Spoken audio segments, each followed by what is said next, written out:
Gempa bumi tektonik dengan magnitudo 7,6 mengguncang wilayah Tenggara Bitung, Sulawesi Tenggara pada Kamis pagi. Dari konferensi pers yang digelar BMKG, Kepala BMKG Teguh Faisal Fatani menyebut jenis gempa yang terjadi sebagai gempa dangkal. Gempa juga berpotensi menimbulkan tsunami di beberapa daerah dengan status siaga seperti di Ternate, Halmahera, dan Bitung dengan status dengan ketinggian diperkirakan 0,5 hingga 3 meter.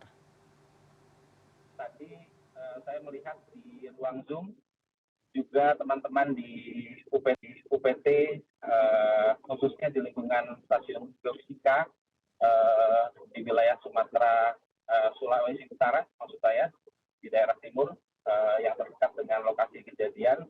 Juga sebagian tadi saya melihat juga teman-teman dari BPBD hadir, Pak. Mudah-mudahan nanti seiring berjalannya jumpa pers ini teman-teman bisa bergabung. Izin untuk bisa memulai Pak Kaban. Seperti yang diketahui bersama bahwa BMKG memberikan informasi tentang gempa yang terjadi di perairan Bitung, Sulawesi Utara pada tanggal 2 April 2026 pukul 5.48 waktu Indonesia Barat. Nah, berdasarkan hasil analisis BMKG, seperti yang juga diketahui bersama bahwa berpotensi tsunami, menimbulkan gempa yang dirasakan cukup berbagai intensitas, termasuk di Ternate, Halmahera, hingga Minahasa Utara.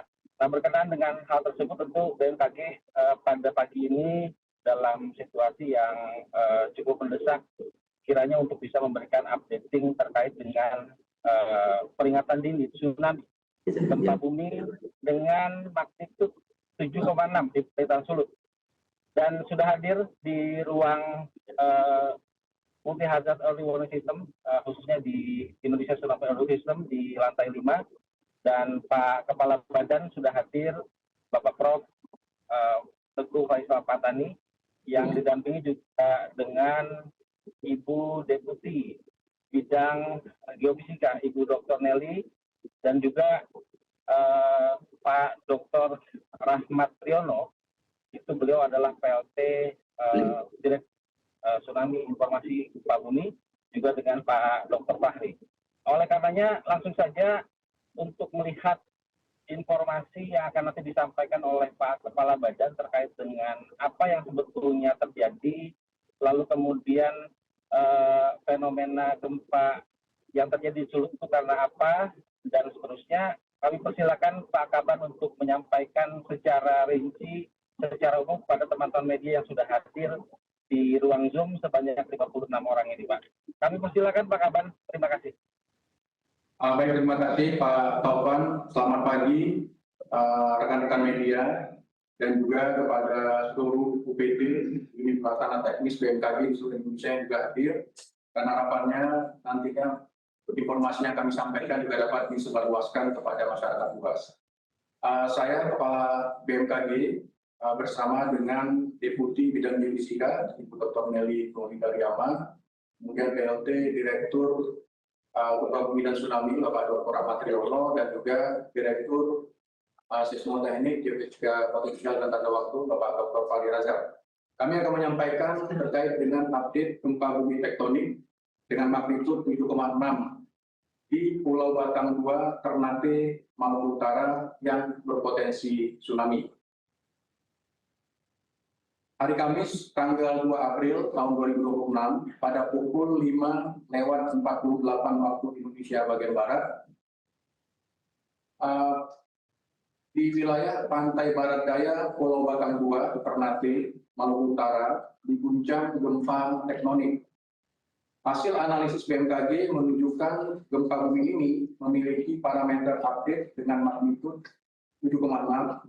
Epicenter gempa bumi terletak pada koordinat 1,25 derajat lintang utara dan 126,27 bujur timur, atau tepatnya berlokasi di laut pada jarak 129 km arah tenggara Bitung, Sulawesi Utara pada kedalaman 33 km.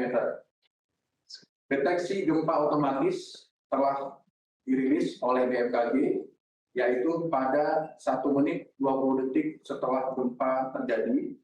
Kemudian peringatan dini pertama kami keluarkan pada 2 menit 50 detik setelah gempa terjadi. Jadi kurang dari 3 menit BMKG telah memberikan peringatan dini pertama. Disusul dengan update peringatan dini kedua 8 menit setelah gempa terjadi. Dengan memperhatikan lokasi epicenter dan kedalaman hiposenternya, gempa bumi yang terjadi merupakan jenis gempa bumi dangkal akibat adanya aktivitas deformasi kerak bumi, yaitu akibat aktivitas subduksi laut Maluku. Hasil analisis mekanisme sumber menunjukkan bahwa gempa bumi memiliki mekanisme pergerakan naik atau thrust fault. Gempa bumi ini dirasakan di kota Ternate dengan intensitas 5-6 skala MMI, yaitu getaran dirasakan oleh semua penduduk, kebanyakan semua terkejut dan lari keluar, plester dinding jatuh, gerbong asap pada pagar rusak, dan terjadinya kerusakan ringan di beberapa bangunan. Kemudian juga dirasakan di Manado dengan intensitas 4-5 MMI, di mana getaran dirasakan hampir semua penduduk, orang banyak terbangun. Lalu di Gorontalo, Bone Bolango, Gorontalo